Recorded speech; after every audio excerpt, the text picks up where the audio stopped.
Por favor, no Evangelho de Mateus, no capítulo 19, Evangelho de Mateus, o capítulo 19, nós estamos no versículo 13, e eu queria meditar com você em dois versículos desse texto. É tão rico, tanta coisa maravilhosa aqui, 3 versículos nesse texto, do capítulo 19, versículo 13 até o 15,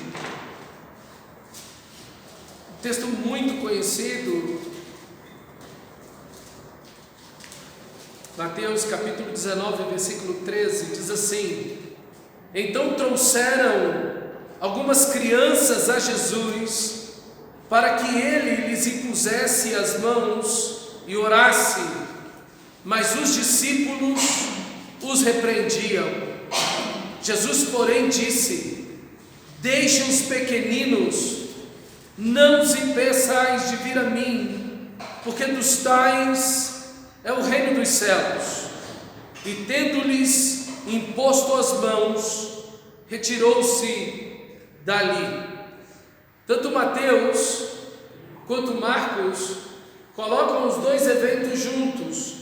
O Senhor acabou de falar sobre o divórcio, dentro daquele questionamento que os religiosos fizeram, que vimos na semana passada, e o texto diz que logo em seguida, e não sabemos exatamente quanto tempo, mas provavelmente instantes depois, vieram e trouxeram as crianças a Jesus, para que ele as abençoasse.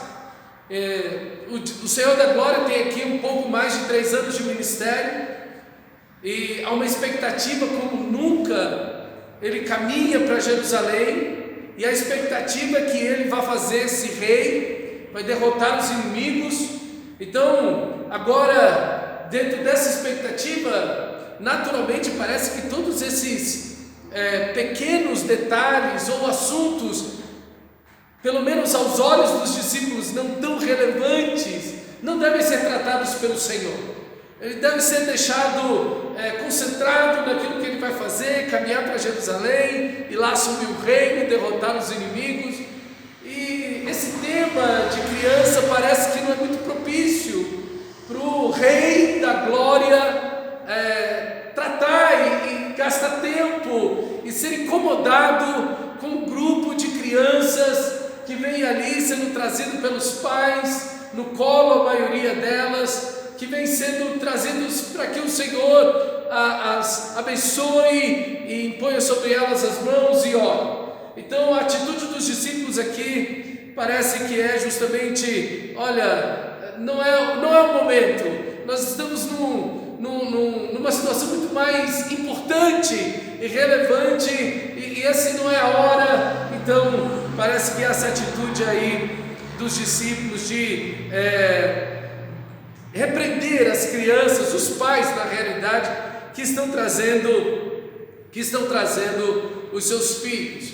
O tema família se apresenta ao Senhor aqui, tanto a questão da mulher no divórcio, quanto a questão das crianças. E quando nós vamos olhar, sempre o Senhor da Glória, e não apenas o nosso Senhor Jesus, mas o Antigo Testamento também, sempre vai proteger a parte mais frágil.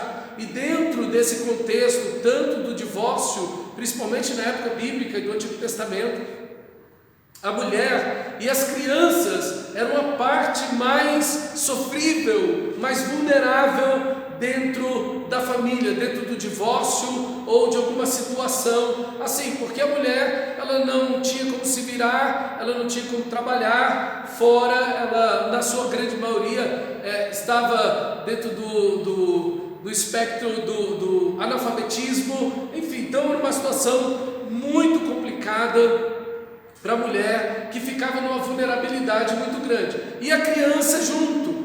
Só que até hoje, e esse quadro muda nos nossos dias, as mulheres, graças a Deus, estão trabalhando, estão independentes, mas mesmo hoje, a parte que mais sofre dentro da família, a parte mais vulnerável dentro de um lar, certamente são as crianças.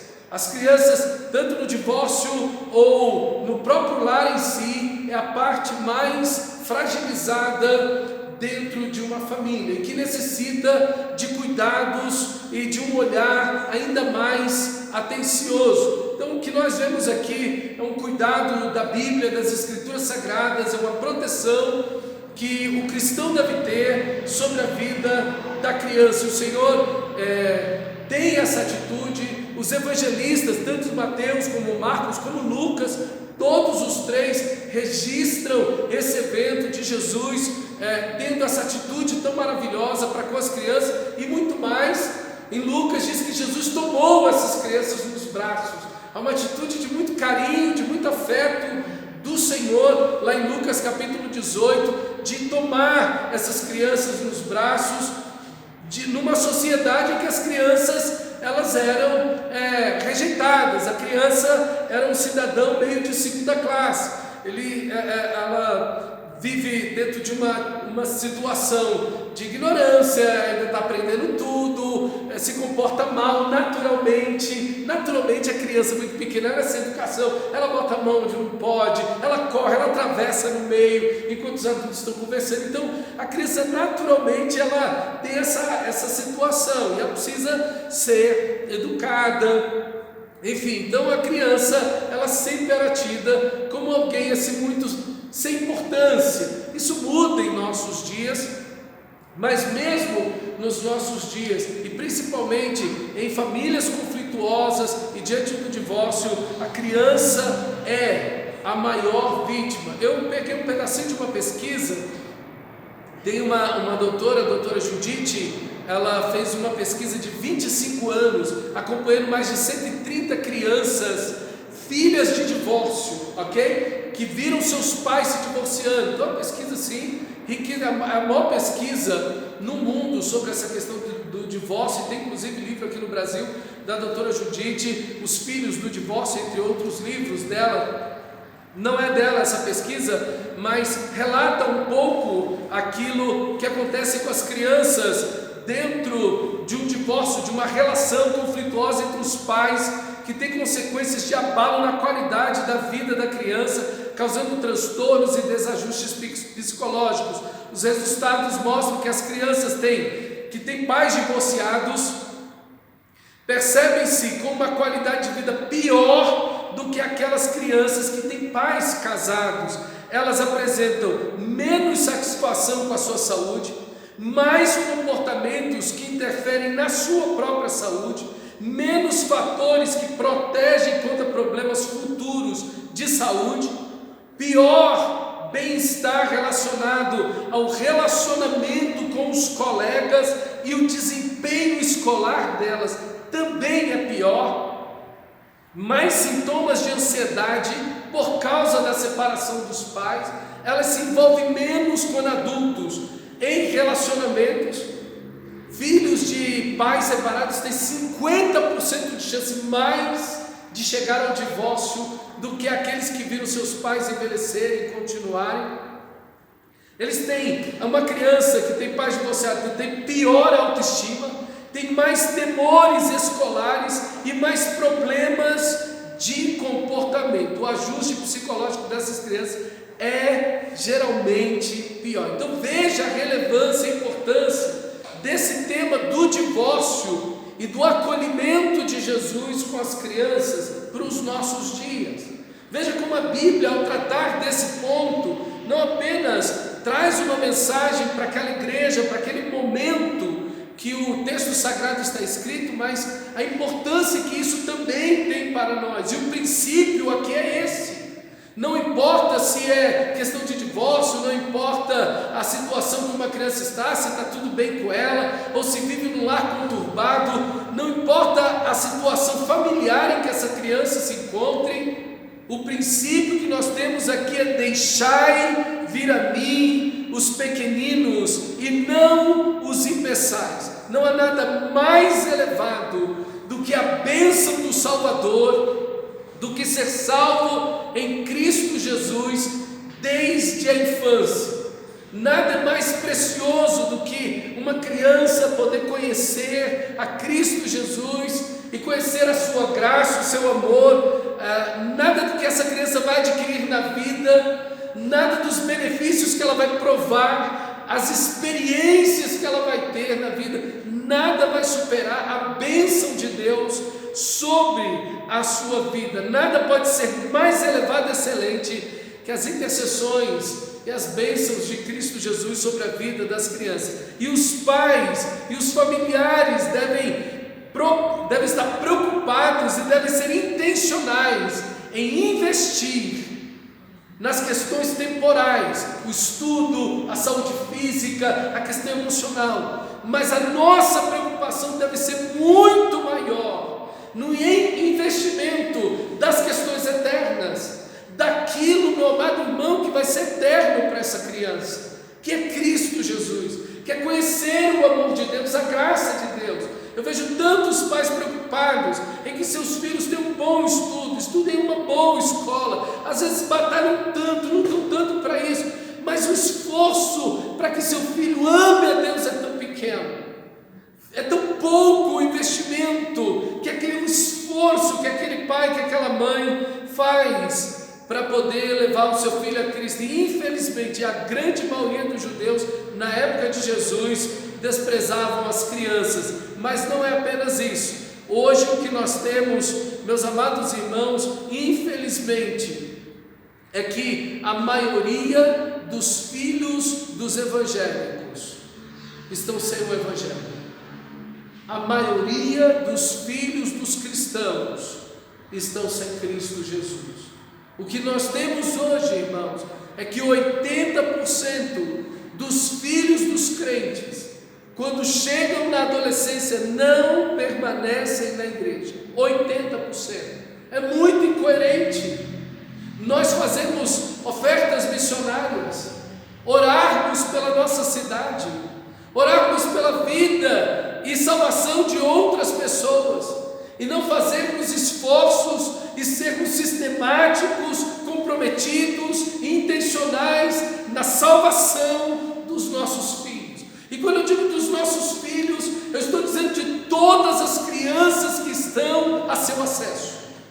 Todas as crianças que estão ao seu acesso são sua responsabilidade espiritual. Você é um cristão, você precisa ter a atitude de Cristo Jesus.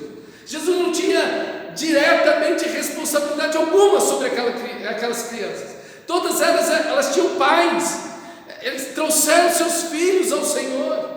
Não era tio deles, não era primo, não era irmão, não era absolutamente nada. E Jesus, essas crianças são trazidas a Ele, e Jesus não se priva de abençoá-las, Jesus não se priva de orar, Jesus não se priva de colocá-las nos braços, Jesus não se priva em momento algum, pelo contrário, Ele as abraça, Ele as acolhe e repreende os discípulos pela atitude pecaminosa e carnal de quererem afastá-las do Salvador.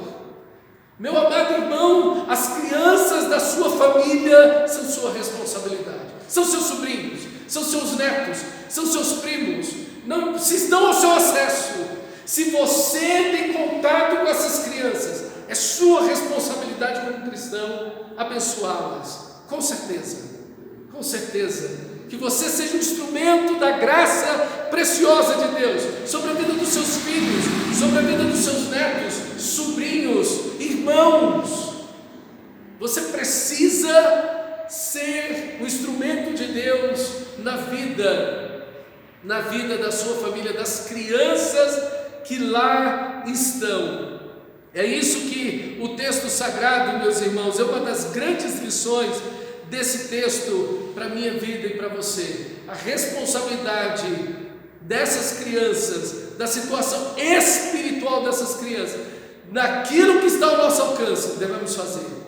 Não podemos de forma alguma ser omissos, em momento algum, em deixar de apresentar o Evangelho a essas crianças, e além de outras coisas que com certeza podemos e que devemos fazer, ok? Que devemos fazer. Então, essa era uma prática que os judeus faziam, de levar as crianças para que os rabinos pudessem orar e pôr as mãos. Então elas estão reconhecendo os pais ali, a pessoa de Cristo Jesus, mas além, muito mais do que isso, o resumo de toda a Bíblia, Jesus vai ser perguntado: Senhor, como o Senhor interpreta a Bíblia? Qual o resumo de tudo? Qual o grande mandamento? E o Senhor vai citar Deuteronômio capítulo 6, ouve Israel, o Senhor teu Deus é o único Deus, o chamar, né? Ouve, esse verbo hebraico chamar, ouve, é o verbo mais importante do Antigo Testamento. Ouve Israel, o Senhor nosso Deus é o único Deus. Amarás o Senhor teu Deus de todo o teu coração, com toda a tua alma, entendimento, forças. E o texto diz: estas palavras que hoje te ordeno estarão no teu coração, e você as inculcarás em teu filho. Veja, há uma preocupação tão grande em Deus que as crianças recebam a graça dele, desde o Antigo Testamento, que o mandamento mais importante, amarás o Senhor teu Deus de todo o coração, porque ele é o primeiro e o único na sua vida. Isso há uma intenção tão grande de Deus, que ele diz que esse mandamento que está no seu coração, a primeira coisa que você vai fazer é colocar no coração do seu filho, é introduzir esse amor, essa paixão por Deus para com os seus filhos, levar os seus filhos a conhecerem, depois que seus filhos conhecem esse Deus tão maravilhoso, amar esse Deus maravilhoso e servi-lo e honrá-lo. Irmão, veja a intencionalidade de Deus como o mandamento mais importante da Bíblia, que amar a Deus sobre todas as coisas e amar o próximo, que deve estar em nosso coração, nós devemos transmitir aos nossos filhos e colocar no mais profundo da alma deles, inculcar, esfaquear, colocar nas entranhas, no coração dessa criança, esse grande amor de Deus. Então esse foi o erro da nação de Israel. Quando você olha o livro de Juízes, o livro de Josué, o povo de Israel sai do Egito, o livro de Josué, aquela conquista extraordinária da terra, você olha o livro de Juízes, vê o primeiro capítulo, o povo de Israel ainda conquistando aquela coisa toda, você pensa, não, o livro de Juízes vai ser o resto da conquista e aquela coisa toda. Pelo contrário, quando você chega no capítulo 2, você vai ver esse texto triste do versículo 10 de Juízes, diz assim: toda aquela geração também morreu, de Josué e aqueles velhões que governaram Israel junto com Josué, todos eles morreram, e foi reunido a seus pais, e depois daquela geração, se levantou uma nova geração, que não conhecia o Senhor. Uma nova geração se levantou, filhos que não conheciam o Senhor. E o resultado de um filho que não conhece o Senhor é esse, nem as obras que ele havia feito em Israel. Então os filhos de Israel fizeram o que era mal perante o Senhor, servindo aos Balaíns. O resultado de uma criança sem Cristo é que ela vai servir ao mundo, ao pecado. Uma criança que não é apresentada de forma apaixonada, intencional, comprometida, sistêmica, repetidamente, até que essa criança chegue ao novo nascimento, é que ela vai servir o mundo, ela vai amar o mundo e as coisas que no mundo há. Ela não vai amar Cristo, ela não vai amar a Cristo. O mandamento é: você vai inculcar esse amor no seu filho. E o que nós temos aqui é esse resultado: deixaram o Senhor, Deus de seus pais. Não adianta Deus ser Deus do seu pai e da sua mãe, ele tem que ser o Deus dos seus filhos. Uma geração vai anunciar a outra geração as maravilhas e a bondade do Senhor, diz o salmista. Deixaram o Senhor, Deus de seus pais, que os havia tirado da terra do Egito, e serviram outros deuses, os deuses dos povos que estavam ao redor deles, e os adoraram, e provocaram a ira do Senhor. Não pense que ficar, não, meu filho é, meu Deus, meu filho é lindo, meu filho é extraordinário, esse menino é um anjo, o coração dele é de ouro. Ele é maravilhoso. A gente tem esse universalismo infanto-juvenil. O universalismo é um pensamento teológico que diz que todo mundo no final vai ser salvo. Até aqueles que estão no inferno, Deus vai tirar de lá. Esse é um pensamento maligno e contrário até às palavras do nosso Senhor, que diz que ninguém sai de lá. E ele disse isso várias vezes. Meu amado irmão, a ideia de que não é criança, então está salvo, é adolescente, então está salvo, não é meu filho, então está salvo, ou que Deus vai dar um jeito no final, isso, meu irmão, é extremamente errado. Deus se irou com aquela geração que não conheceu o Senhor e eles foram servir outros deuses. Se o seu filho não servir o Senhor, ele vai servir os outros deuses. Se o seu filho não amar a Deus, ele vai amar o mundo. E você tem a oportunidade de pregar o Evangelho para o seu filho. Você tem a oportunidade de pregar o Evangelho para aquela criança que está lá na sua casa, que ainda não tangeu o pecado. O pecado está nela, é um pequeno pecador, mas ainda o pecado não tomou sua vida por completo. Ela ainda está aberta ao Evangelho e ela precisa dessa graça tão preciosa de Deus. E a nossa responsabilidade como cristãos, anunciar para eles o Evangelho. Anunciar para eles o Evangelho. A pastora Daniela, quando Deus a salvou, ela tinha pouco tempo, a gente tinha uns 2 anos, a gente tinha iniciado o nosso namoro e ela tinha uma sobrinha de 2 aninhos de idade. Quando eu conheci, ela tinha 2 aninhos, 4 aninhos, eu estou com de idade. Então, de 4 aninhos, e aí eu conheci a Aninha. E a pastora sempre estava fazendo devocional com ela, lendo a Bíblia para ela, tirava ela da televisão, todo dia à noite estava lá com ela, lendo as escrituras para ela. E eu lembro da gente comprar a Bíbliazinha para ela, depois que casamos, aquela coisa toda, e enfim, e você está ali investindo na vida, porque está perto da gente. Preguei o Evangelho para o meu irmão, chamei ele a Cristo, fiz um apelo para ele, dentro do nosso quarto, falei do grande amor de Deus para ele. Irmão, é um senso natural, ninguém chegou o pastor não chegou para mim e disse: você é responsável pelo seu irmão, você tem que pregar o Evangelho para ele. Não. Nem fizeram isso com ela, de jeito nenhum. É o senso natural, é uma coisa natural. Pregar o Evangelho. Ué, a criança precisa de Cristo Jesus. Mas infelizmente, irmão, o que nós temos visto nos nossos dias é que a igreja evangélica brasileira, na grande maioria dela, o tratamento que a igreja evangélica tem trazido sobre as crianças é desastroso. Você vê pula-pula dentro da igreja.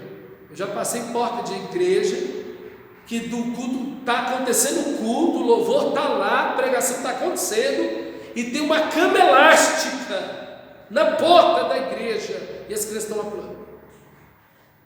As crianças estão lá pulando, elas não participam do culto, elas não participam da mensagem.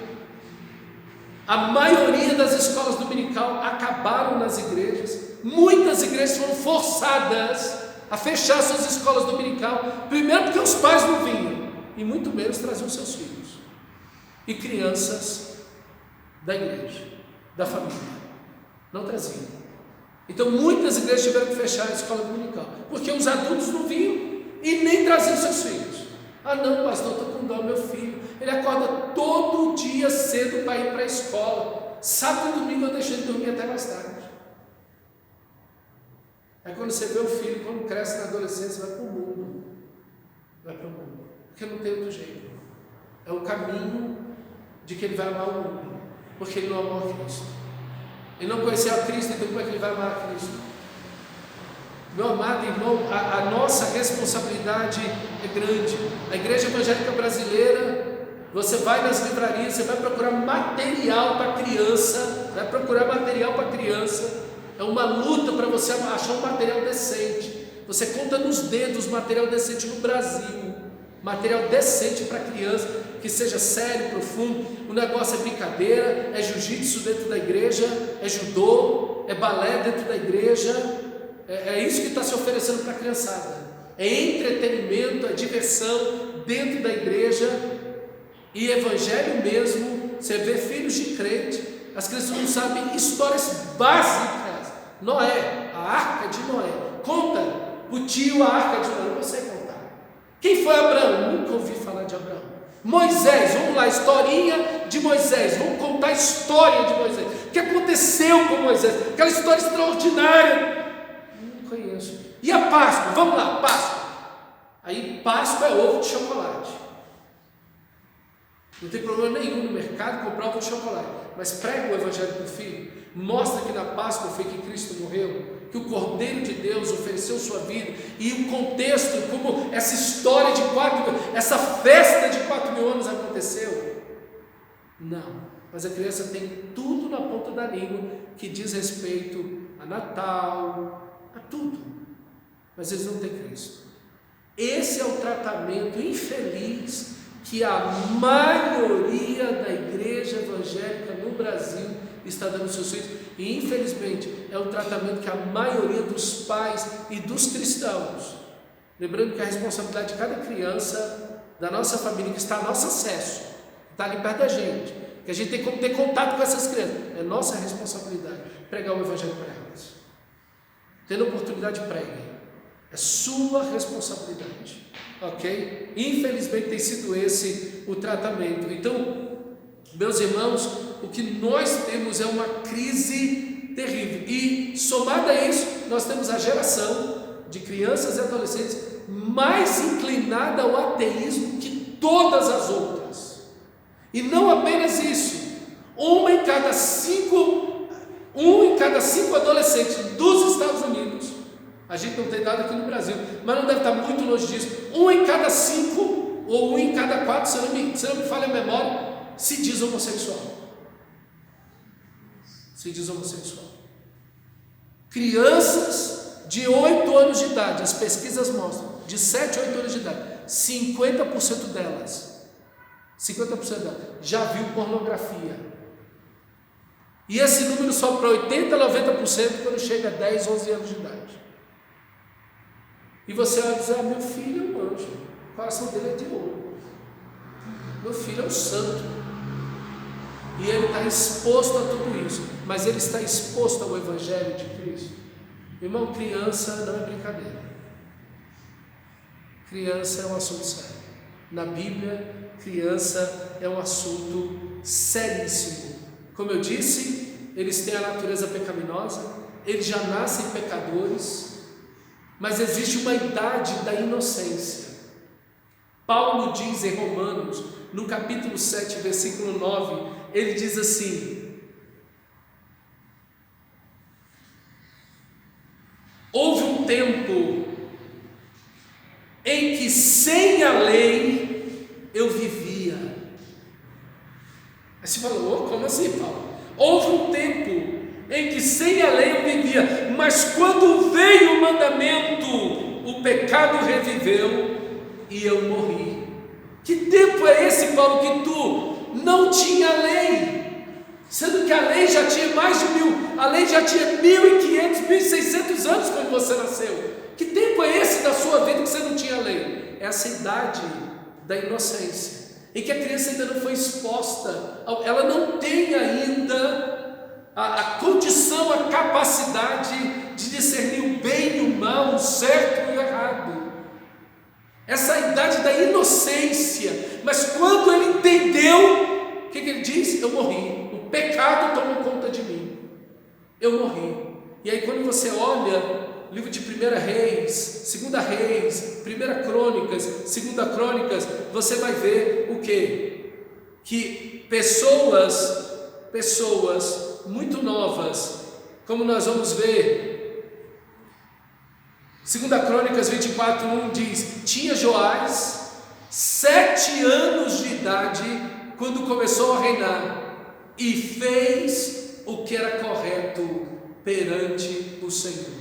Josias tinha 8 anos de idade quando começou a reinar, e fez o que era correto perante o Senhor. O pior rei da nação de Israel, o pior rei que já existiu na nação de Israel, Manassés, começou a reinar com 12 anos e fez o que era mal diante do Senhor. Uma criança tem, de 7 anos de idade, capacidade de fazer o que é bom ou o que é mal diante do Senhor. Essa idade da inocência vai variar de cultura para cultura, de criança para criança, e na nossa época e na nossa cultura, infelizmente as crianças têm perdido a inocência cada vez mais cedo. Cada vez mais cedo. E isso é um alerta ainda maior para mim e para você, igreja, que nós devemos ter em relação a essas crianças, ter um cuidado ainda maior. A atitude desses pais de trazer essas crianças para Cristo, para que o Senhor da glória orasse por elas e pusesse as mãos sobre elas, deve nos inspirar a ter a mesma atitude de levar as nossas crianças, repito novamente, filhos, sobrinhos, netos, primos, irmãos, não importa quem está perto, amigo do filho, não importa, levar essas crianças a Cristo Jesus. Eu acho belíssimo esse texto de 2 Timóteo, capítulo 3, versículo 15. Também 2 Timóteo, capítulo 1. A fé sem fingimento, Timóteo, que está em você. Mas essa fé primeiro esteve na sua avó Lloyd e na sua mãe Eunice. E no capítulo 3 de 2 Timóteo, mesmo livro, ele vai dizer, Paulo, no capítulo 3, versículo 15, que desde a infância, Timóteo, você conhece as sagradas letras. A palavra infância aqui é a palavra para um bebê que ainda não nasceu, ou para um bebê que acabou de nascer. Quando é que você tem que começar a ensinar seu filho? Quando é que ele tem que ser exposto ao Evangelho? Não, pastor, essa decisão eu quero deixar para ele. E o diabo está com todos os seus tentáculos, tentando de uma forma ou de outra assumir a vida das crianças e apresentar a elas o mal, o pecado, a imoralidade, a violência, o quanto antes. O quanto antes. Então eu gostaria de te dar algumas atitudes para finalizarmos nesta noite. Atitudes cristãs que nós devemos ter com as crianças. A primeira delas é o que o texto diz: ore pelas crianças, interceda por essas crianças. Deus, ilumina a mente dessas crianças. Senhor, traz arrependimento. Deus Santo, em nome de Jesus, salva, Senhor, essas crianças. Ore por essas crianças, ore por elas, as crianças do projeto, as crianças da sua família, as crianças da nossa cidade. Ore pelas crianças, elas precisam de oração. Ore com as crianças, ore com elas, faça devocional com essas crianças, ore com elas, ensine essa criança a orar. Veja, existe alguma coisa mais importante que uma criança vai poder aprender na vida do que falar com o seu Criador, o Deus Todo-Poderoso? Existe alguma coisa mais importante que essa criança vai aprender? É o que ela vai levar para o resto da sua vida, é o que vai levá-la por toda a eternidade, é levar essa criança a aprender a orar, é orar por essa criança, mas é orar com essa criança, é orar com ela, é colocá-la nos braços, é impor as mãos sobre ela, é orar com ela, ensinar ela a orar, abrir o coração, não ensinar rezinhas, não, mas ensinar a orar de verdade, abrir o coração, falar com Deus, orar mesmo com ela, junto dela, por ela, orar de verdade. Leve Cristo a essa criança, ensine as Escrituras, apresente a pessoa de Cristo, os ensinamentos de Cristo, as parábolas, os milagres, as curas, as libertações. Leve essa criança à cruz de Cristo, mostre para ela a cruz, mostre para ela o porquê da cruz, mostre para a criança as chagas de Cristo, os sofrimentos de Cristo. Elas não têm problema em pegar jogos de violência onde elas sacam armas e dão tiro sistematicamente na cabeça de 10, 30. Hoje eu estava conversando com uma criança e disse, não tem... E o outro dizendo, não pastor, é assim, no próprio negócio o cara tira uma bazuca daqui, dá tiro, explode um carro ali, atropela o outro lá, saca uma, outra, 3, 4, 5 armas, uma atrás da outra e descarrega, você termina o jogo desse, você matou mais de 100 pessoas. A gente não tem problema com isso. A gente não tem problema com isso.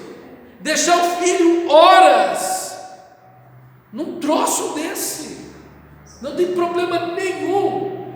E você está com medo de mostrar as chagas do Senhor, os ferimentos da cruz? Não, meu irmão, não. Mostre o amor, o quanto Cristo amou naquela cruz, quanto Ele é valioso, quanto Ele é precioso para Deus, para você. Mostre Cristo para Ele, conte as histórias do Antigo Testamento, fale para Ele da história, mostre lá desde Adão, Eva, a queda, e vem trazendo esse menino, vem trazendo essa criança. Compre Bíblia para eles, Bíblia da idade, com figurinhas adequadas, leia com eles, leia para eles as Escrituras Sagradas, apresente abundantemente, cerca essa criança de material bíblico, porque ela está cercada de troço ruim para todo lado, e nós precisamos cercá-las das Escrituras Sagradas, cercá-las de oração, cercá-las da Bíblia, cercá-las de amor. Abençoe as crianças, ria com elas, brinque com elas, ore para elas, seja empático com elas, abençoe, elogie as crianças, fale dos seus talentos, dos seus dons, mesmo quando chamar a atenção, mesmo quando tiver que, elogie essa criança. Meu filho, você é um menino tão bonito, por que você está fazendo isso? Você não pode fazer isso, é uma coisa feia que você está fazendo. Você não deve fazer essas coisas, você é uma pessoa tão importante, você é inteligente, você é capaz, então não faça isso. Meu irmão, a atitude cristã deve ser outra para a criança. Deve ser. Olha, a igreja deveria ter tudo para ensinar para o mundo como tratar crianças, porque a Bíblia é abundante nesse assunto. O livro de Provérbios, o livro de Salmos, os textos bíblicos, uma riqueza extraordinária, uma teologia bíblica sobre a criança, a educação de filhos, extraordinária nas Escrituras. A igreja deveria estar ensinando para o mundo como educar filhos, como lidar com crianças. E infelizmente a família cristã está apanhando aí de um canto para outro. Mas que nós, irmãos, possamos ter a atitude de expressar amor, carinho, respeito, empatia. Esteja sensível às crianças que estão perto de você. Você está triste, você está feliz, se mudou o comportamento, o que é que está acontecendo? Proteja as crianças que estão perto de você. Essa cultura do silêncio, cultura do silêncio. Saiu inclusive foi uma investigação policial na Itália, mostrando abusos por 30 anos, 40 anos, sistêmicos dentro da Igreja Católica, onde mais de 400 mil crianças foram abusadas sexualmente, durante 40 anos. E quando você vê casos estourando lá nos Estados Unidos, dentro das igrejas evangélicas, e sabe o que o pessoal faz? Dentro da igreja evangélica e na igreja católica? Calam a boca, dão dinheiro para a família, não denunciam o abusador. Igreja, nós somos protetores das crianças. Existe um protetor, o adulto é o protetor. Se o protetor não protege, quem vai proteger essa criança? Quem vai proteger essa criança? Se o adulto não protege, quem vai proteger? É nossa responsabilidade, é nossa obrigação. Da mesma forma que uma mulher que está sendo abusada, espancada dentro de uma igreja pelo seu marido, seja lá como, deve ser levada à delegacia. Da mesma forma, se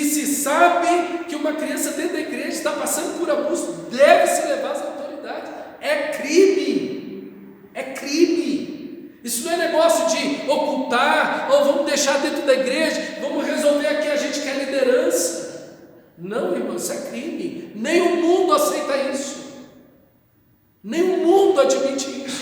Na nossa legislação isso é crime e deve ser denunciado como tal. Isso é sério. E a igreja é guardiã, a igreja é protetora. Os cristãos devem proteger as crianças. Ah, pastor, mas eu não quero me envolver. Denuncie anonimamente, você não precisa botar seu nome. Você liga para a polícia e diz: olha, eu não quero me identificar, mas tem uma criança nessa situação. O endereço é esse, o nome da criança é esse. Vai lá, liga para o conselho tutelar, faz alguma coisa. Mas você não pode se omitir na situação. Você não pode se omitir na situação. A igreja não pode fechar os olhos para o sofrimento das crianças. Na realidade, irmãos, a igreja deve estar preocupada com todo o sofrimento no mundo, especialmente aquele sofrimento que é eterno. Mas todo o sofrimento no mundo deve ser uma preocupação da igreja.